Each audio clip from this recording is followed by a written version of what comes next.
그녀가 말하길 2050년에서 한국은 온 것 같네요 라고 했는데요.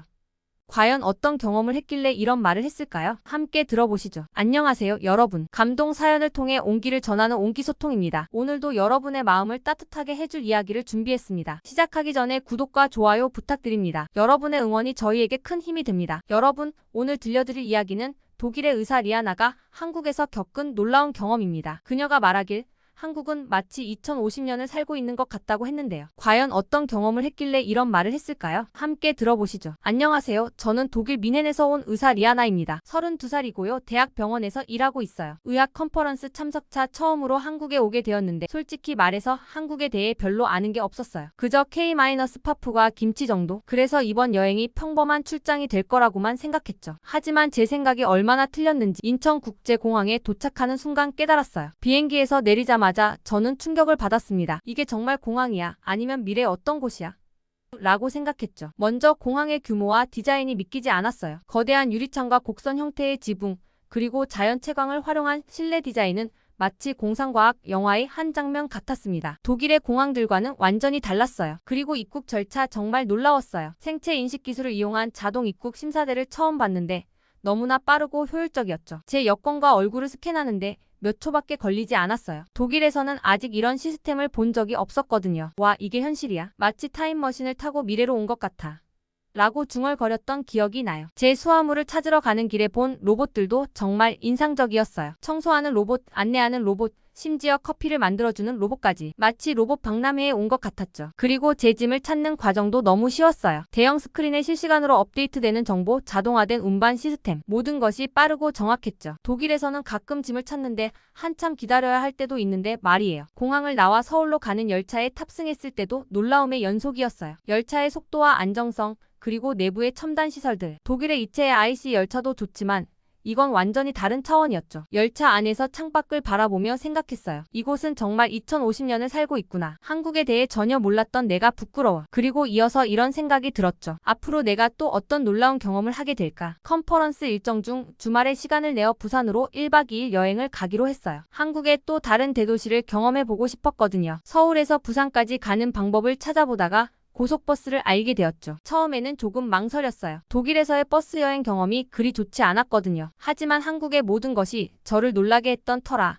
한번 도전해보기로 했습니다. 터미널에 도착했을 때부터 놀라움의 연속이었어요. 먼저 티켓 구매 과정이 너무 간단했어요. 키오스크에서 목적지와 시간을 선택하고 신용카드로 결제하니 몇 초 만에 티켓이 발급되었어요. 독일에서는 아직도 대부분 매표소에서 줄을 서서 기다려야 하는데 말이죠. 그리고 대기실 정말 깨끗하고 편안했어요. 무료 와이파이는 기본이고 충전소도 곳곳에 있어서 편리했죠. 심지어 도서관 같은 독서 공간도 있더라고요. 이게 정말 버스 터미널이야?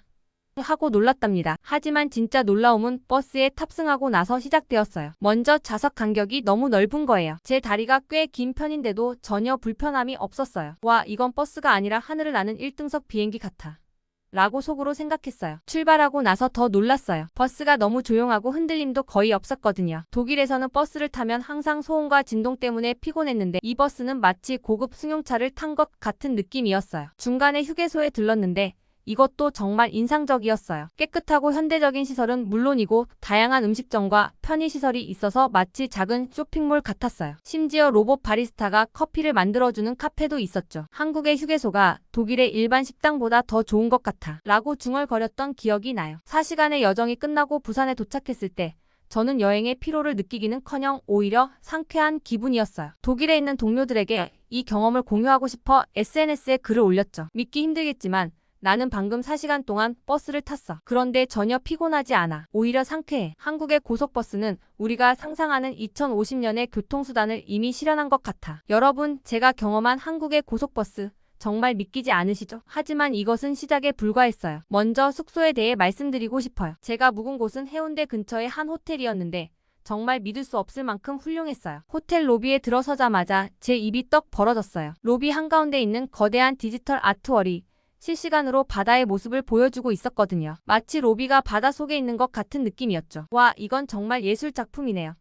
라고 말하자 직원이 웃으면서 대답했어요. 네, 맞아요. 이건 실시간으로 해운대 바다의 모습을 보여주는 거예요. 날씨와 조수에 따라 계속 변하죠. 체크인 과정도 놀라웠어요. 키오스크에서 몇 번의 터치로 모든 것이 끝났고 객실 키는 제 스마트폰으로 발급됐어요. 독일에서는 아직 많은 호텔들이 실제 키나 카드키를 사용하는데 말이죠. 객실에 들어서자 또 한 번 놀랐어요. 창문 전체가 마치 대형 태블릿처럼 작동하는 거예요. 손가락으로 화면을 터치하니 날씨 정보, 주변 관광지 안내, 심지어 룸서비스 주문까지 가능하더라고요. 이건 마치 영화 속에서나 볼 법한 광경이야 라고 중얼거렸죠. 화장실도 정말 인상적이었어요. 변기가 자동으로 뚜껑을 열고 물을 내리고 심지어 살균 청소까지 하는 걸 보고 깜짝 놀랐어요. 샤워기에는 수압과 온도를 정확히 조절할 수 있는 디지털 패널이 있었고 거울은 안개가 끼지 않게 자동으로 열선이 들어왔어요. 독일의 5성급 호텔보다 더 좋은 것 같아 라고 생각했죠. 짐을 풀고 나서 저는 광안리 해변으로 향했어요. 해변에 도착하자마자 그 아름다운 광경에 넋을 잃었습니다. 맑고 푸른 바다,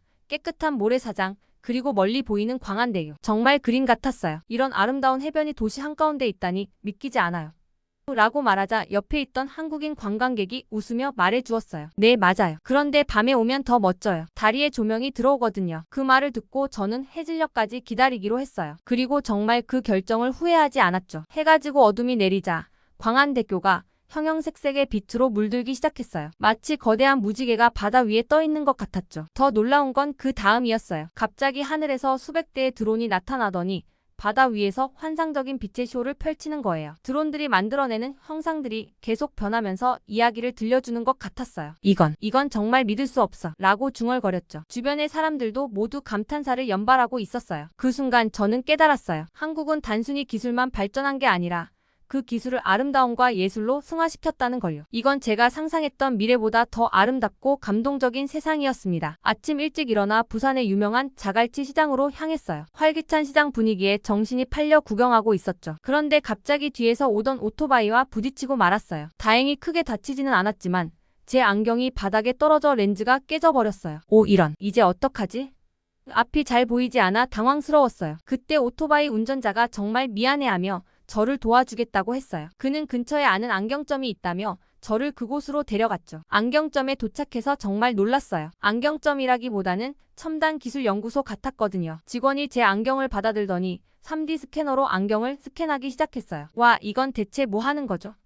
저도 모르게 물어봤어요. 직원이 웃으며 설명해 주었어요. 고객님의 안경 프레임과 렌즈 정보를 정확히 파악하고 있어요. 이 정보로 새 렌즈를 제작할 거예요. 불과 30분 만에 새 렌즈가 완성됐어요. 독일에서는 보통 며칠씩 걸리는 작업인데 말이죠. 그리고 놀랍게도 새 렌즈는 제 원래 안경보다 더 선명하고 가벼웠어요. 이게 어떻게 가능한 거죠?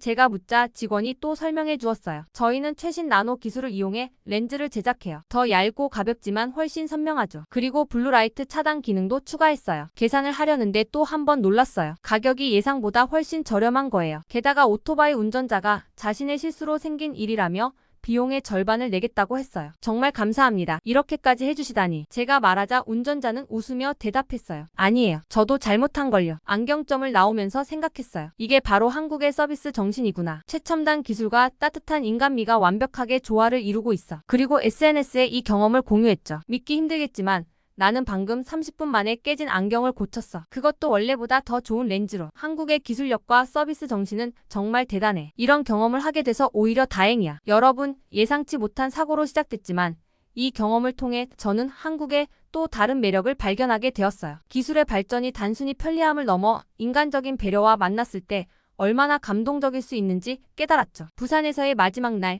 저는 아쉬운 마음을 안고 서울로 돌아가는 길에 올랐어요. 이번에는 KTX를 타보기로 했죠. 그리고 그 선택은 정말 탁월했답니다. 부산역에 도착하자마자 놀랐어요. 역사 전체가 마치 미래에서 온 것 같았거든요. 천장에 대형 디스플레이가 실시간으로 열차 정보와 날씨, 뉴스를 보여주고 있었고 로봇 안내원이 승객들을 도와주고 있었어요. 와, 이건 정말 공상과학 영화에서나 볼 법한 광경이에요.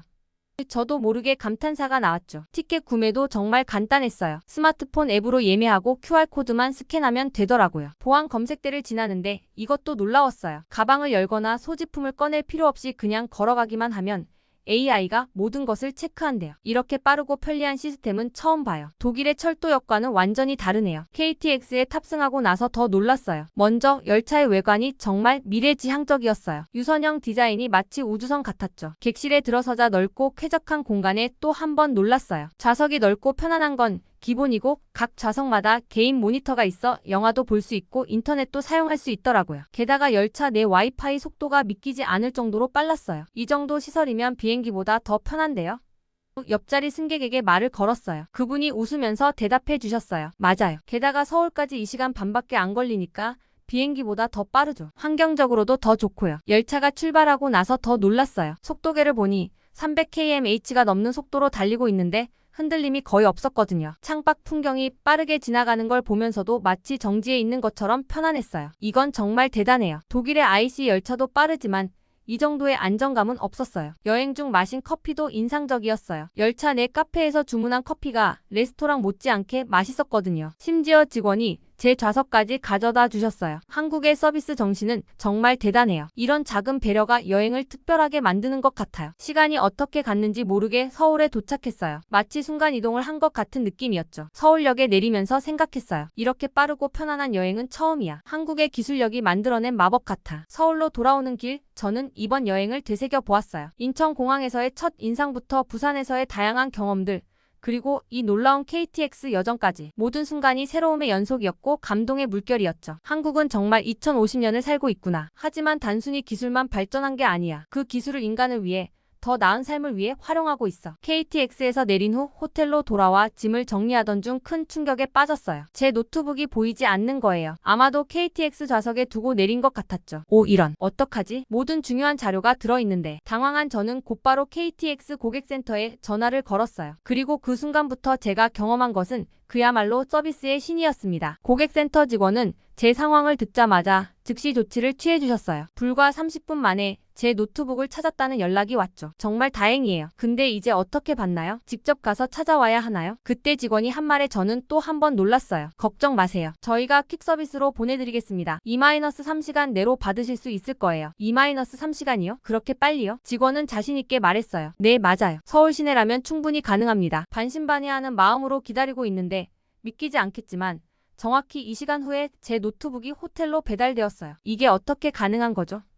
퀵서비스 기사님께 물었어요. 기사님은 웃으며 대답하셨어요. 서울은 교통이 복잡하지만 우리는 오토바이로 빠르게 이동할 수 있어요. 그리고 실시간 교통정보 시스템을 이용해 가장 빠른 경로를 찾아내죠. 저는 그 자리에서 바로 SNS에 이 놀라운 경험을 공유했어요. 믿기 힘들겠지만 나는 방금 이 시간 만에 잃어버린 노트북을 되찾았어. 한국의 퀵서비스는 마법 같아. 이런 효율성과 신속성은 독일에서는 상상도 할 수 없을 거야. 이 경험은 제게 정말 큰 충격이었어요. 한국의 서비스 문화와 기술력이 이렇게나 발전했다니. 그리고 이 모든 것이 고객의 편의를 위해 존재한다는 사실이 정말 감동적이었죠. 이 사건을 겪고 나서 저는 한국에 대해 완전히 다른 시각을 갖게 되었어요. 단순히 관광지로서의 매력을 넘어 살아보고 싶은 나라, 더 깊이 알고 싶은 문화로 다가오더라고요. 한국은 정말 미래를 살고 있어. 하지만 그 미래는 차가운 기계의 세계가 아니라 따뜻한 인간미와 최첨단 기술이 완벽하게 조화를 이룬 세계야. 오늘은 제가 경험한 서울의 밤, 특히 홍대 지역의 놀라운 밤 문화에 대해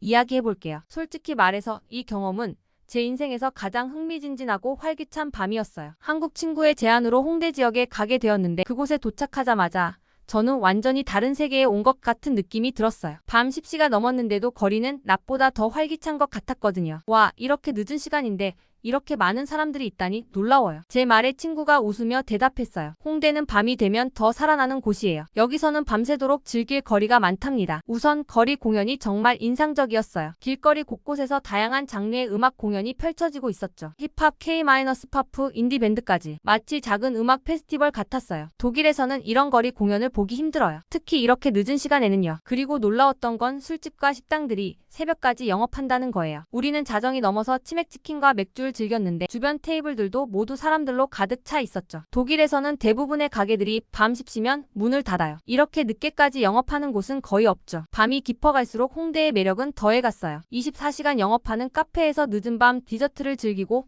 노래방에서 K-팝 노래를 열창하며 즐거운 시간을 보냈죠. 특히 노래방 문화는 정말 독특했어요. 독일에는 이런 개인 노래방이 없어요. 정말 재미있네요. 그리고 가장 놀라웠던 건 이 모든 것이 얼마나 안전하게 이뤄지고 있냐는 거예요. 새벽 2시가 넘은 시간에도 거리를 걷는 게 전혀 무섭지 않았어요. 독일의 밤거리는 이렇게 안전하지 않아요. 여기는 마치 24시간 깨어있는 도시 같아요. 홍대에서의 밤은 단순한 유흥을 넘어 문화적 경험 그 자체였어요. 젊은이들의 열정과 창의성, 그리고 도시의 활기를 온몸으로 느낄 수 있었죠. 한국의 밤문화는 정말 특별해요. 활기차고 다양하고 안전하고, 이건 단순한 놀이가 아니라 하나의 문화예요. 이 경험을 통해 저는 한국, 특히 서울이라는 도시의 또 다른 매력을 발견했어요. 낮에는 첨단 기술과 효율성으로 가득한 미래 도시였다면 밤에는 열정과 창의성이 넘치는 문화의 도시로 변하는 거예요. SNS에 이 경험을 공유하면서 이렇게 적었어요. 서울의 밤은 마법 같아. 이곳에서는 하루가 48시간인 것 같아. 그리고 그 모든 시간이 새로운 경험으로 가득해. 여러분, 이 놀라운 밤의 경험은 제가 한국에 대해 완전히 새로운 시각을 갖게 된 결정적인 계기가 되었어요. 그리고 이는 곧 제 인생을 바꾸는 큰 결정으로 이어지게 되죠. 거기에 더해서 솔직히 말씀드리면 한국 음식은 제 인생을 바꿨다고 해도 과언이 아니에요. 처음 한국에 왔을 때 저는 한국 음식에 대해 김치와 불고기 정도만 알고 있었어요. 하지만 제가 얼마나 무지했는지 곧 깨닫게 되었죠. 첫 번째로 저를 놀라게 한 건 한국식 조찬이었어요. 호텔 조식 뷔페에서 처음 본 한국식 아침 상차림은 그야말로 충격이었죠. 이게 다 아침 식사라고요? 마치 작은 잔치 같아요. 밥과 국, 다양한 반찬들, 특히 된장찌개의 깊은 맛은 잊을 수가 없어요. 이렇게 영양가 있고 다양한 아침 식사는 처음이에요. 독일에서는 대부분 빵과 잼, 치즈 정도로 간단하게 먹거든요. 그 다음으로 저를 매료시킨 건 비빔밥이었어요. 다양한 채소와 고기, 계란이 조화롭게 어우러진 모습이 너무 아름다웠죠. 이건 음식이 아니라 예술 작품 같아요. 게다가 맛도 정말 훌륭하고 건강에도 좋을 것 같아요. 한국 의사 친구가 설명해 주더라고요. 비빔밥의 각 재료들이 어떤 영양소를 가지고 있는지, 어떻게 건강에 도움이 되는지 의사로서 정말 감탄했어요. 그리고 당연히 김치. 처음에는 그 독특한 맛과 향에 적응하기 어려웠지만 이제는 하루라도 안 먹으면 허전할 정도예요. 김치는 단순한 음식이 아니라 한국 문화의 정수 같아요. 발효식품의 건강학적 가치도 정말 놀랍고요. 한국의 길거리 음식도 정말 인상적이었어요. 특히 떡볶이의 매콤달콤한 맛은 잊을 수가 없죠. 이렇게 맛있는 길거리 음식은 처음이에요. 독일의 소시지도 맛있지만 이 정도의 다양성과 풍미는 아니에요. 그리고 마지막으로 한국의 술 문화, 특히 소주와 막걸리를 처음 접했을 때의 충격이란, 와, 이렇게 부드럽고 독특한 맛의 술은 처음이에요. 특히 막걸리는 마치 식사와 음료를 동시에 하는 것 같아요. 한국 음식을 통해 저는 단순히 새로운 맛을 경험한 게 아니라 음식에 담긴 문화와 철학을 배웠어요. 건강과 맛, 그리고 아름다움이 조화를 이룬 한국 음식은 제게 큰 영감이 되었죠. 한국 음식은 단순한 먹거리가 아니에요. 이것은 문화이고 예술이고 과학이에요. 한국인들의 지혜와 창의성이 고스란히 담겨 있는 것 같아요. 이 모든 경험을 통해 저는 음식을 바라보는 제 시각이 완전히 바뀌었어요. 그리고 이는 제 삶의 방식에도 큰 변화를 가져왔죠. SNS에 이렇게 적었어요. 한국 음식은 내 위장뿐만 아니라 내 마음까지 사로잡았어. 이제 나는 음식을 통해 세상을 보는 법을 배웠어. 제가 한국에서 경험한 가장 충격적인 일 중 하나를 말씀드리려고 해요. 이 경험은 제가 한국 사회를 바라보는 시각을 완전히 바꿔놓았답니다. 서울의 한 유명한 디저트 카페에 갔을 때의 일이에요. 주문을 하고 자리에 앉아 있는데 화장실에 가고 싶어졌어요. 그런데 제 옆자리에 한국인 손님이 노트북과 가방을 그대로 둔 채 화장실로 가는 걸 봤어요. 저기, 죄송하지만 물건을 그대로 두고 가셔도 괜찮나요? 걱정되는 마음에 물어봤어요. 그 손님은 너무나 당연하다는 듯이 대답했어요. 네, 괜찮아요. 여기는 안전해서 걱정 없어요. 저는 믿기지 않았어요. 독일에서는 상상도 할 수 없는 일이거든요. 정말요? 독일에서는 잠깐이라도 자리를 비우면 물건을 도둑 맞을 위험이 크거든요. 그 손님은 웃으면서 말했어요. 여기서는 그럴 일 없어요. 한번 해보세요. 반신반의하는 마음으로 저는 용기를 내어 제 지갑과 노트북을 그대로 둔 채 화장실에 다녀오기로 했어요. 심장이 두근거렸죠. 이게 정말 괜찮을까? 5분 후 제자리로 돌아왔을 때 저는 눈을 의심했어요. 제 물건들이 그대로 있었던 거예요. 아무도 건드리지 않았더라고요. 이 경험은 저에게 큰 충격이었어요. 한국의 높은 치안 수준과 사회적 신뢰를 직접 체감한 순간이었죠. 이건 정말 믿기 힘든 일이에요. 독일에서는 공공장소에서 항상 경계를 늦추지 말라고 배우거든요. 카페 직원에게 이에 대해 물어봤더니 그녀는 이렇게 대답했어요. 네, 여기서는 흔한 일이에요. 물론 조심하는 게 좋지만 대부분의 경우 안전해요. 우리 사회는 서로 믿고 존중하는 문화가 있거든요. 이 경험 후 저는 서울 곳곳을 다니면서 이런 모습들을 더 많이 발견하게 되었어요. 카페에 노트북을 두고 자리를 비우는 사람들, 식당에서 자리를 맡기 위해 물건을 놓고 가는 사람들. 이런 광경은 마치 다른 세상 같아요. 한국은 정말 특별한 나라예요. 이 경험을 SNS에 공유했더니 독일 친구들은 믿기 힘들다는 반응을 보였어요. 한국은 마치 유토피아 같아. 이런 높은 수준의 사회적 신뢰와 안전. 우리도 배워야 할 점이 많은 것 같아. 여러분, 이 경험을 통해 저는 한국 사회의 또 다른 매력을 발견했어요. 첨단 기술과 효율성뿐만 아니라 높은 시민의식과 사회적 신뢰, 이런 모든 요소들이 제 마음을 완전히 사로잡았죠. 제 한국 여행기의 마지막 이야기를 들려드릴게요. 지난 1주간의 경험은 제 인생에서 가장 놀랍고 감동적인 시간이었어요. 한국은 제가 상상했던 것 이상으로 놀라운 나라였습니다. 인천공항에서의 첫 만남, KTX의 빠르고 편안한 여정, 부산의 아름다운 해변과 현대적인 도시 풍경, 그리고 서울에서의 다양한 경험들, 모든 순간이 새로움의 연속이었죠. 특히 한국의 첨단 기술과 효율성은 정말 감탄스러웠어요. 퀵서비스의 신속함, 편의점과 카페의 24시간 문화, 그리고 어디서나 느낄 수 있는 편리함, 이런 것들이 일상에 녹아있는 모습을 보며 이게 바로 미래구나라고 생각했죠. 한국 음식도 저를 완전히 사로잡았어요. 건강하면서도 맛있는 한식의 매력에 푹 빠져버렸답니다. 특히 비빔밥, 삼겹살, 그리고 다양한 찌개 요리들. 지금도 생각하면 군침이 돌아요. 그리고 가장 인상 깊었던 건 한국 사회의 안전성과 신뢰 문화였어요. 카페에서 물건을 그대로 두고 자리를 비워도 되는 그 믿음. 이건 정말 특별한 경험이었죠. 이 모든 경험을 통해 저는 한국에 대해 완전히 새로운 시각을 갖게 되었어요. 단순한 관광지가 아니라 살아보고 싶은 나라, 더 깊이 알고 싶은 문화로 다가오더라고요. 그래서 저는 큰 결심을 하게 되었어요. 바로 한국에서의 장기 체류를 진지하게 고려해보기로 한 거예요. 제 전문 분야인 의료기술 연구를 한국에서 해보고 싶어졌어요. 한국의 첨단 의료 시스템과 제 경험을 결합하면 정말 흥미로운 결과가 나올 것 같아요. 한국은 제게 새로운 가능성의 땅이 되었어요. 이곳에서 저는 의사로서 그리고 한 사람의 인간으로서 더 크게 성장할 수 있을 것 같아요. 물론 아직 확실한 계획은 아니에요. 하지만 이번 여행을 통해 저는 제 인생의 새로운 챕터를 열어볼 용기를 얻었답니다. 한국이라는 나라가 제게 준 이 특별한 경험과 영감에 정말 감사드려요. 여러분, 제 이야기는 여기서 끝이 나지만 한국에서의 제 새로운 모험은 이제 막 시작될 것 같아요. 앞으로 어떤 일들이 펼쳐질지 정말 기대가 됩니다. 자, 여러분. 지금까지 독일 의사 리아나의 놀라운 한국 경험기였습니다. 리아나의 이야기처럼 여러분도 언젠가 한국의 매력에 푹 빠져보시는 건 어떨까요? 이런 감동적인 이야기들을 더 많이 듣고 싶으시다면 저희 채널 구독과 알림 설정 꼭 해주세요. 여러분의 관심과 사랑이 저희에게 큰 힘이 됩니다. 다음 영상에서는 또 어떤 놀라운 이야기로 여러분을 찾아뵐지 기대해주세요. 그럼 다음에 더 감동적인 이야기로 찾아뵙겠습니다. 안녕히 계세요.